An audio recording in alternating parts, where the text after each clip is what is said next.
नर्मदा नदी को चिरकुमारी नदी क्यों कहा जाता है? नर्मदा का प्राचीन नाम रेवा नदी है और ऐसा माना जाता है कि नर्मदा नदी का विवाह सोनभद्र नाम के नद से तय हुआ था। नद नदी का पुरुष सूचक शब्द है। नर्मदा राजा मेंकल की एक रूपवती पुत्री थी। राजा मेंकल अपनी पुत्री नर्मदा की शादी के लिए एक शर्त रखी थी।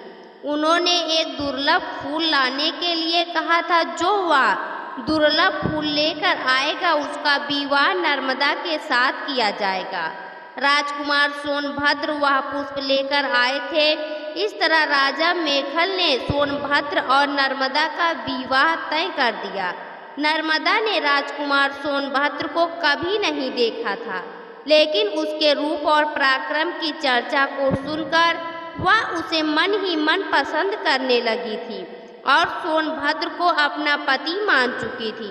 विवाह के अभी कुछ दिन बचे हुए थे, लेकिन नर्मदा से रहा नहीं गया और उसने अपनी दासी जोहिला के हाथों सोनभद्र को एक पत्र भेजने की सूझी। जोहिला भी हंसी मजाक करने के चक्कर में नर्मदा के आभूषण और वस्त्र लेकर राजकुमार सोनभद्र से मिलने चली गई।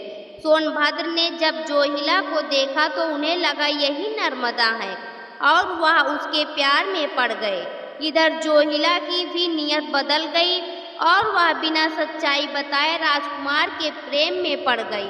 कई दिनों तक जोहिला की कोई खबर नहीं आई तो नर्मदा से रहा नहीं गया और नर्मदा सोनभद्र को देखने उनके पास चल पड़ी।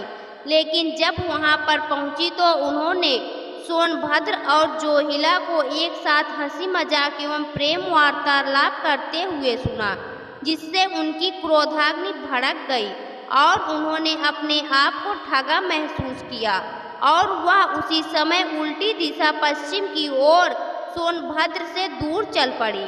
सोनभद्र ने जब नर्मदा को गुस्से में जाते हुए देखा तो सोनभद्र को अपनी गलती का एहसास हो गया और वह नर्मदा के पीछे कुछ दूर तक आए, लेकिन स्वाभिमान और घमंडी होने की वजह से वह भी नर्मदा के उल्टे पूर्व की ओर चलने लगा। इस तरह नर्मदा और सोनभद्र का कभी मिलाप नहीं हो पाया। भौगोलिक दृष्टि से भी यह सही लगता है, क्योंकि जयसिंह नगर के पास एक गांव बराहा है, जहां पर जोहिला नदी सोनभद्र नदी से मिल जाती है और कहानी के अनुसार रूठी राजकुमारी नर्मदा अकेले उल्टी दिशा की ओर बहती हुई दिखाई देती हैं। हिंदू ग्रंथों में नर्मदा नदी को रेवा नदी के नाम से भी पुकारा गया है। नर्मदा नदी को गंगा से भी पवित्र माना गया है। माना जाता है कि गंगा भी साल में एक बार नर्मदा का स्नान करने आती है। तो दोस्तों, आपको यह पौराणिक जानकारी कैसी लगी कमेंट बॉक्स में ज़रूर बताएं।